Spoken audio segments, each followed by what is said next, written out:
All right, Aspire Leaders, I have the amazing opportunity to speak with a phenomenal leader who's been a teacher, school and district administrator, educational consultant, and now she's got author on that list. I'm so excited to have Meghan Lawson on with me as we're going to be talking a lot of different topics on leadership, but then also about her brand new book, like I said, Legacy of Learning, Teaching for Lasting Impact. And Meghan, first off, congratulations on the brand new book. Oh my goodness. Thank you so much. And what an honor it is to join you here. I know I've personally benefited from listening to you and some of the incredible, inspiring leaders that you've had on this podcast. So thank you so much for having me today. Well, those are kind words, Meghan. I don't take that lightly. So thank you so much. And so we had talked previously about our roles and just the busyness. I know for you launching a brand new book, I bet 1,000 people are trying to get after you and asking for interviews and whatnot. And I even saw you have a book study. And for myself, through the years as an educational leader, I have always tried my best to sustain energy throughout the day. And I've had a really difficult time. So if anyone knows, I am go, go, go all the time. I rarely stop to eat. I do eat, but it's usually on the run. And then also, I love my coffee, right? So I've had sponsors on this podcast that are coffee companies, but I'm always looking for something a little bit different. And one of those things that I've tried before was an energy drink, which made me completely jittery. And then it was like, okay, I'm going to have 3 cups of coffee. And then that was too much because then I was staying up too late at night and I was also feeling gross, like just disgusting. And then I also was having too much sugar because I was like throwing down candy and all this nastiness that was in the staff lounge and in the school front office. And the sugar made me crash in the afternoon. So I was like, okay, I got to find a way to get my energy up. So Meghan, is this something that you struggle with? I do. It's funny that you mentioned that about different things making you feel funny. I am somebody who enjoys working out. And I know for me, if I take a pre-workout, it makes me feel like my skin is actually crawling. So Yep. I think it's important to find something that is healthy and also gives you the boost you need for sure. Well, I'm glad you said healthy because I know for myself, I'm not getting any younger. And so I'm trying to find some healthy choices. And so what I've landed on is this brand new drink. It's very small. It's called Magic Mind. And I've been throwing this down. And so what I've been doing is for my routine is pairing it with my coffee. So yes, I got to have my coffee in the morning. That's not going away. But I do need that boost to get me that energy in the afternoons. And so this kind of extends that. And I've found this to be a wonderful routine. So I want to make sure that my audience is finding that energy. I know my administrators are running around like crazy. So, if you're looking for something that's got a great supply of natural ingredients and you're also looking for that sustained energy boost, I've got some for you. So, this little Magic Mind, I've got a partnership here with this company. So, if you go to magicmind.com/aspire, and I'm going to throw this up if you're watching on YouTube, there's a link there, and use the code aspire20, you can get up to 56% off your subscription, and that's for the next 10 days. So I want to make sure that my audience takes advantage of this because it's very important to be healthy. It's also important to have that energy boost so that you can be the best for your students, for your parents, and for your community. And Meghan, so excited to have this conversation with you Thank you today. so much So for having me. all right, let's talk about your leadership journey because I said it at the very beginning, it's vast and you've done, it seems like everything under the sun as far as education. So would you just mind sharing real quick about your educational leadership journey? Sure.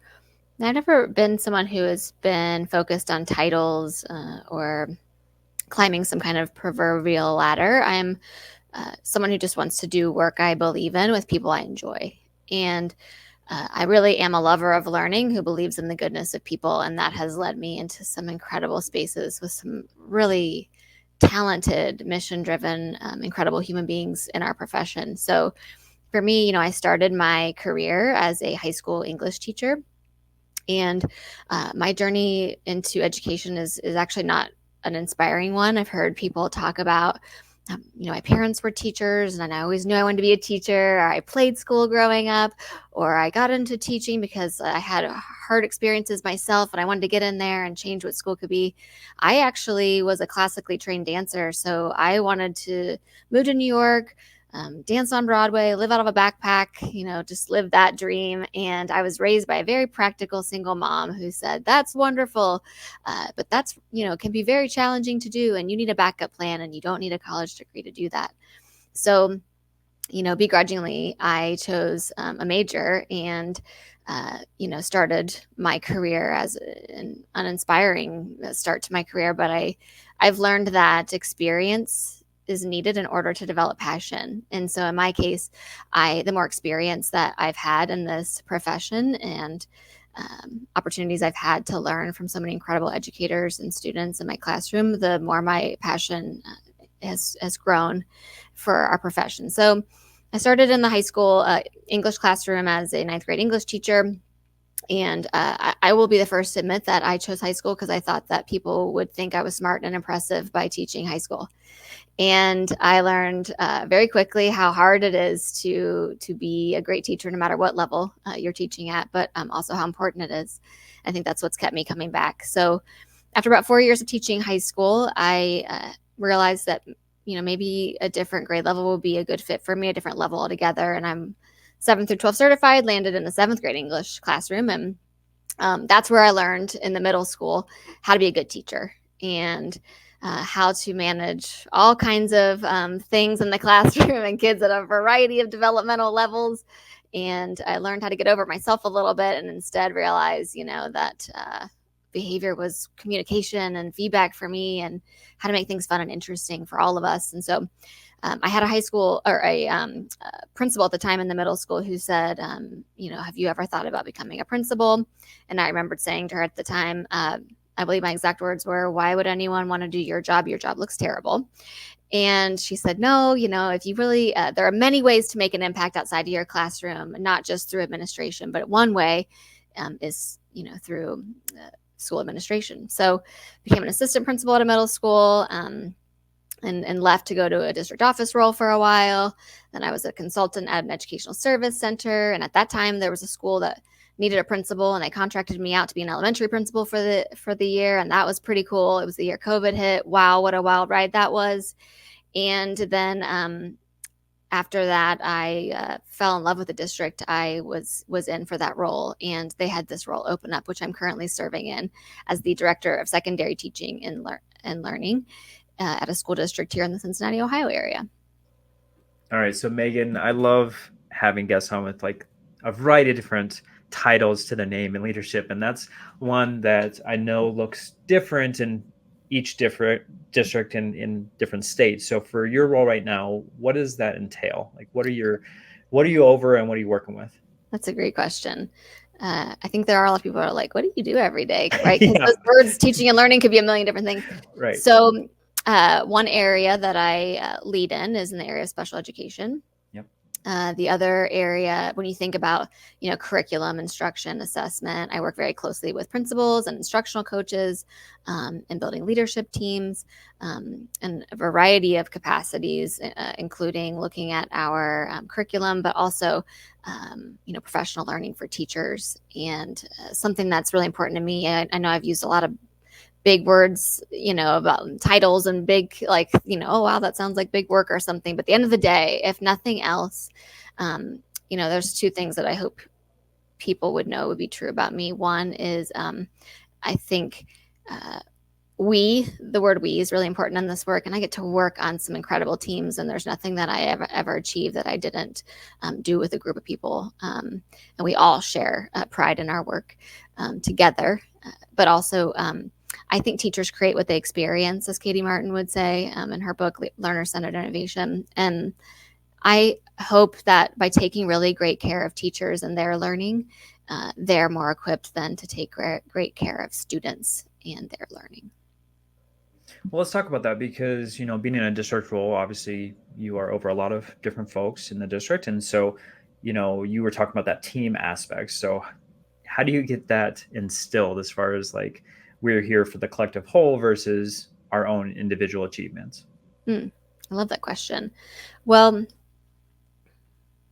I don't know if you're familiar with some of Sean Akers' work. So happiness researcher out of Harvard. And in some of his books, like Big Potential as an example, he talks a lot about what it looks like to achieve together versus as an individual. And I think a lot of our work, historically, we celebrate individual achievement, right? Like when we were growing up, a lot of us were really proud for the individual, grades and accolades, right? And awards and all of is wonderful. But I think when we work together and we amplify the strengths that people bring into our school ecosystems and leverage each other's strengths for the collective good, we can go further together. And he talks a lot about what he calls the super bounce of positivity, where if you're on a trampoline and you're jumping on that trampoline by yourself, you can go pretty high and pretty far. If someone else is jumping with you and you time it right, you can actually catapult yourself to new heights. And so I've been really interested in what that looks like, in the school community. And so I think for me, I think I have a lot of fun leveraging meetings and other things that people typically find to be a really big drag. A lot of people don't look forward to the meetings that they have, but meetings can be a great way to amplify our sense of togetherness and community, while also moving important hard work forward, because we are in it together, figuring it out and making real things happen for kids. And so I'm just really passionate about leading meetings that are fun and get the work done. I was smiling because I'm visualizing that trampoline. I don't know if you've seen on social media where there's like 4 people on the trampoline and they time it and the person like launches like 3 stories up, and it makes me so nervous and they make it look so easy. But I love that because it's true. It's the team concept, and so many times in society, it's trying to pull a single person out and give them the accolades and talk about, even in a team sport or something like that they're the reason that a team won or went on. It's true. It takes everybody to participate and have that rhythm, like you said, with the trampoline, to make sure that we're getting to new heights. So love that idea. Now, you had talked about positivity and kind of happiness with your reference to several different resources. So I want to talk a little bit about the positivity component. So as far as the learning process goes, is there anything that you're instilling to try to make that like a more positive place for your students, for your teachers, and for your staff? Yeah, I'm sure I'm going to sound like a Sean Aker spokesperson. So inspired by his work, he would say that your brain on positive is 31% more productive than it is Wow. at negative, neutral, or stress. So if you think about 31%, I mean, that's very significant. And yet of all the data that we have in our schools, measuring happiness levels does not tend to be the kind of data that we have at the table, No. because often what is most essential is hardest to measure. And Yep. so a few ways that we really try to amplify that sense of positivity and togetherness in school. One being every Wednesday in our school district, our district building administrators and coaches, and now some teachers have come along, and even students on some weeks. We go into what we call instructional rounds. I think, though, a lot of people hear instructional rounds or learning walks, and they find that super terrifying because they've had some kind of traumatic experience, or they got some kind of feedback that felt very disconnected with what they were trying to do, or this person has no idea, what they should be looking for, what was really happening here. But in our case, it's really more like a celebration of great work. So we lean on Mike Rutherford's 30-second feedback protocol. And what we do is, first thing we make sure we do is there's only 2 of us going in a classroom at a time, so that we're not like fish bowling this entire room and overwhelming the students and teachers in that classroom. But what he encourages you to do is you go into the classroom and you don't try to tiptoe in there, like you're already a disruption. So go ahead and lean into it, wave, hi, good to see you, great. And then you keep your eye out for just things that look interesting to you. And then when you find something that you want to know more about, you try to move a little closer to it. So like if you see a teacher at a kidney table working with a small group of students, you might move yourself closer to that table just so you can hear more clearly what the students are saying, what the teacher's saying, the different moves that they're using in that lesson with the students. And then after spending some nice time with that, you fill out a Post-it note. And it's very simple. The formula is this. And this is included actually in my book. So there's a cushion like, hi, thanks so much for having us. And then there's sort of cause and effect, right? Or teaching and then learning. So when you ask students to turn and talk, the energy in the room went up and learning was more accessible. Nice move. You just kind of bring it to a close at the end. We have so many teachers who save those Post-it notes. I mean, it's such a small move, but they know that when we're in their classroom, that they're going to get some very specific intentional feedback about an actual move that they made that was impactful for students. And I think teaching while they're with kids all day, teachers can feel really isolated. Often they're the only adult in the room. And so letting them know that we see you, we appreciate you for this very specific thing that's adding value, is one way, just one small move that I think can make a tremendous impact. And I'll say we also have like a little form we fill out when we get into the hallway that we'll use to kind of, and doesn't have any teacher names on it or anything like that, but to help us get a feel for, what kinds of instructional strategies are we seeing a lot? What are we seeing less of? And what does that make us wonder for how we might support teachers with professional learning in the future? But it's amazing how much of an impact a kind word, a Post-it note, just acknowledging how impactful that can be. All right. So before we dive into your book, because you had mentioned it, and I'm kind of itching to get after that resource and that beautiful text of yours, but I want to know, since you're working with so many teachers, what are some small things that they can do in the classroom that you feel is a giant impact for student learning? Oh, I love that you asked this. So to start, I think it's going to sound so simple. And for many people, this is just a reminder of something that they already know to be true. But I think it's really important for both adult learners and students to hear their name at school. And I think in the secondary side, a lot of times our teachers have a lot of students in the day, and kids move through a lot of classes with a lot of different teachers. And I know our staff know our students' names and can use them correctly, but I don't know for sure how many of our kids know each other's names in their classes and are using them every day. And so that's one small move, ensuring that, after the first week of school, getting to know you activities as we move into the more rigorous, content work, that we don't forget to continue to build community and ensure that kids are known. And there's what originally got me interested in this. There's a survey from Battelle for Kids, a student experience 21. And one of the questions is, would somebody notice if, do you feel like if somebody would notice if you weren't at school today, kind of a thing.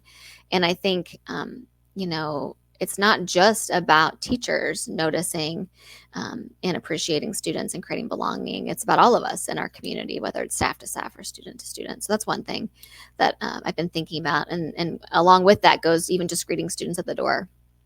I know that is something that we all believe is important, but is really easy to lose. And I certainly don't want someone to miss their restroom break, or those copies that they have to grab really quickly off the copier. But, there's a lot of research that would show that students, their engagement goes up in the classroom when the teacher greets them, kind of spends that short little amount of time with them in the hallway. Time to task goes up by I think 20%, but also discipline can decrease by 9%. I got that, from an Edutopia article that I thought was really compelling.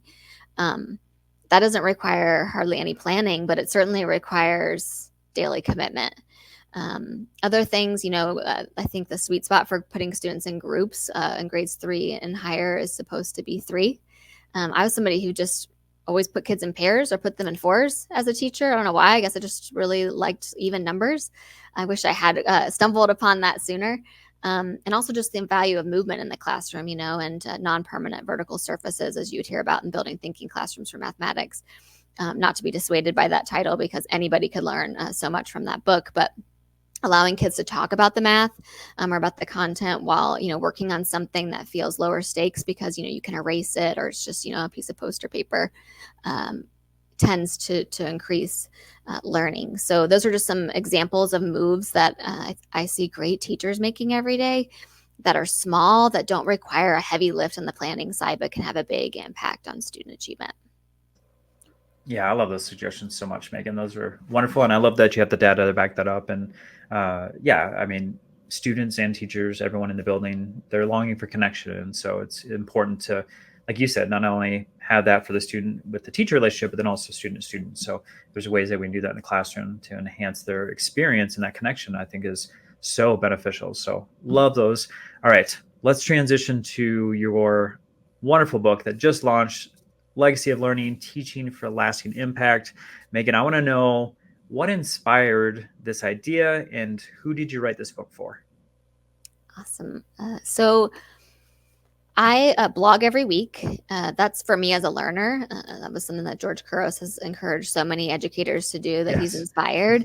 And so I just, started writing to make sure that I had created a reflection space for myself and could go back into my thinking and also see my thinking evolve over time as I'm exposed to more stimulus and the smart work of other people. So, and I did that. I've been doing that for over 3 years now, but about a year and a half in, I started to notice themes emerge about what I was writing about. And there was sort of this thread.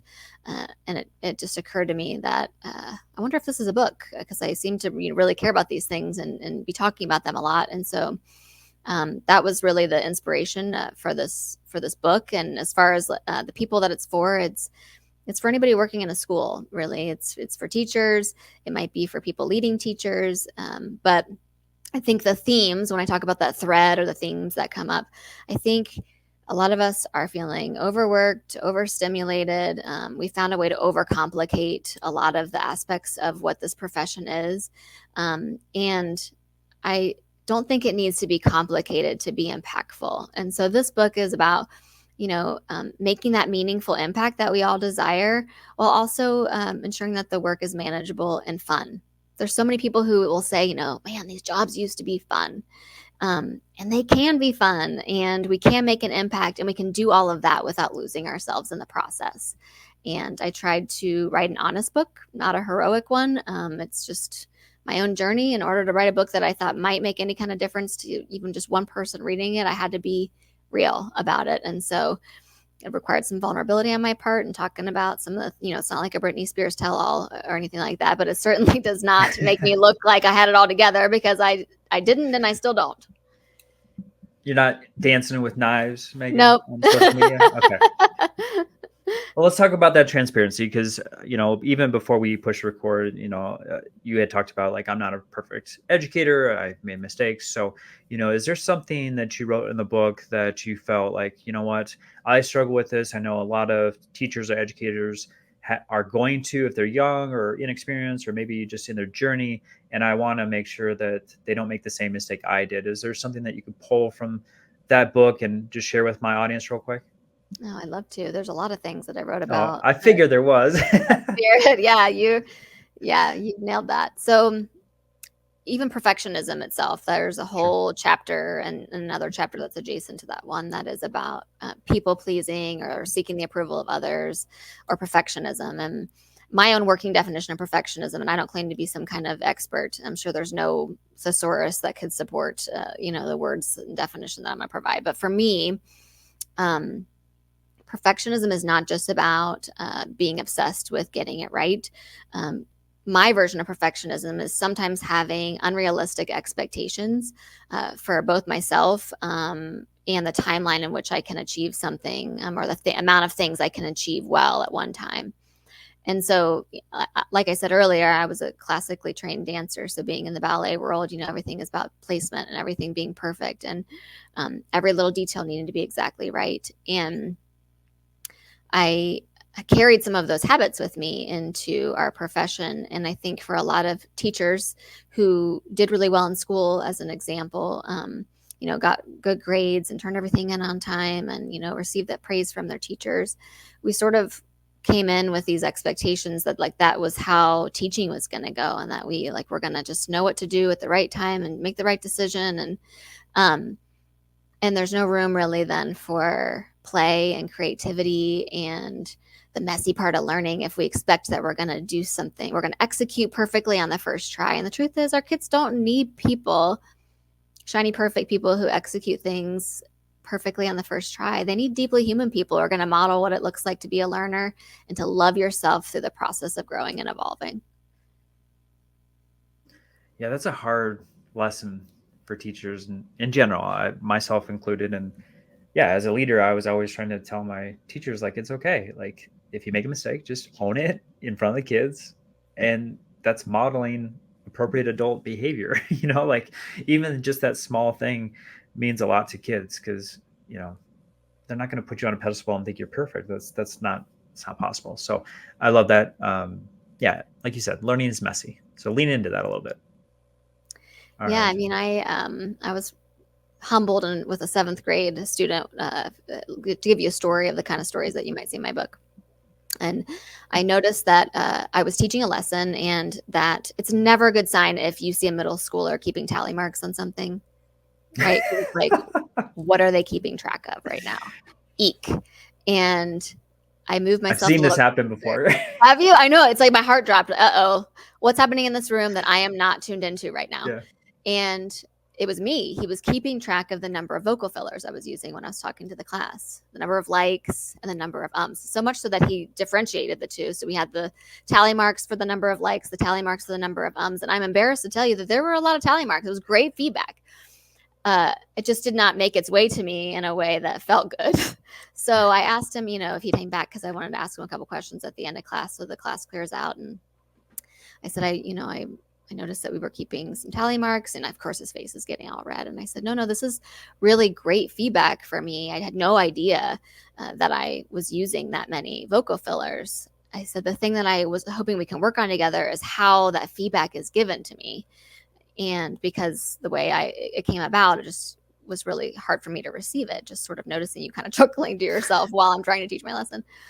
So, I mean, those are just some examples of teaching has this beautiful way of humbling you and reminding you of how, not perfect you are.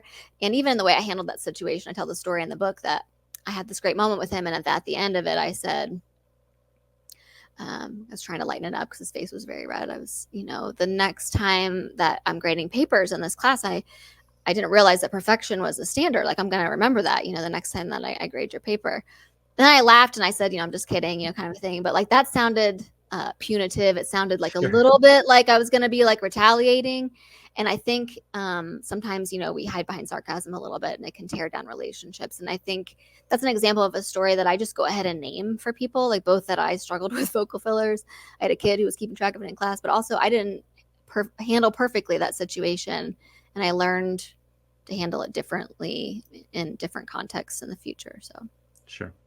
Well, if it makes you feel any better, Megan, my first year teaching, I had the exact same thing happen, but it was with using the filler okay.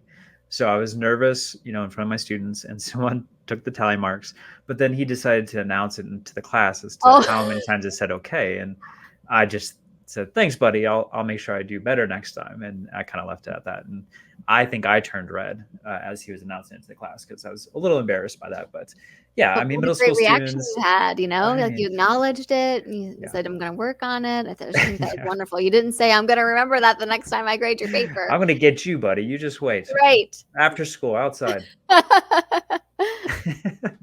No, I mean, especially I worked in middle school for forever. And so, whatever comes in their mind, they're going to say it. So you just got to take it in a grain of salt. So, Absolutely. All right, Megan, I just have enjoyed this conversation so much. I don't want it to end, but I do want to ask you something that I ask all my guests. So for our aspiring and current leaders, if there's something they can do tomorrow, next week to enhance their leadership journey, what would you advise them to do? I would advise them to put on their sneakers and roll up their sleeves and get in the work with people. For me, I don't know how to lead differently, especially for those of you who might be listening who are in district office roles. It is really easy to make assumptions about what's needed in schools and what's happening in schools unless you put yourself in the work alongside people.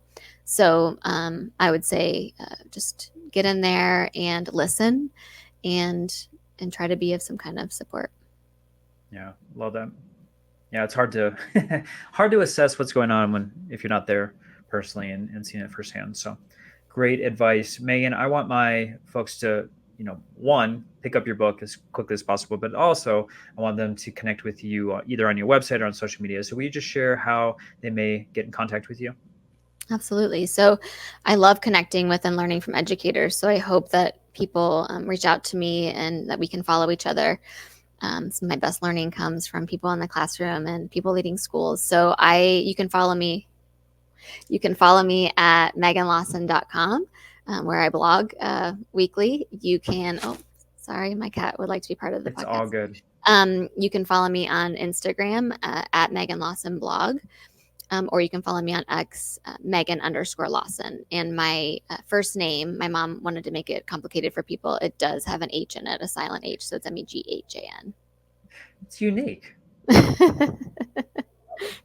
All right, folks, if you want to see not only Meghan Lawson in person, but her furry friend, you can definitely check us out on YouTube, on the new YouTube channel, Joshua Stamper, and then also, of course, on the Teach Better Team YouTube page. We'll have the video up there. And then I know Megan was talking about the spelling of her name. So if you want all those links as far as how to connect with Megan, maybe click on the link to get her brand new book. You can go to joshstamper.com in the show notes too. If you're on a podcast platform, it'll be there. And like I said before, if you need a burst of energy, Magic Minds for you, so you can go to joshstamper.com. I'll have the link there with the code Aspire20. If you forget, how to access that, it'll be all that information will be there for you, and every way you can to get connected with the wonderful Meghan Lawson. And I just want to thank you so much. I know you had said that you've been a listener of the podcast, and that just means the world to me, especially coming from someone who is making such an impact, not only in the district, but all over this country.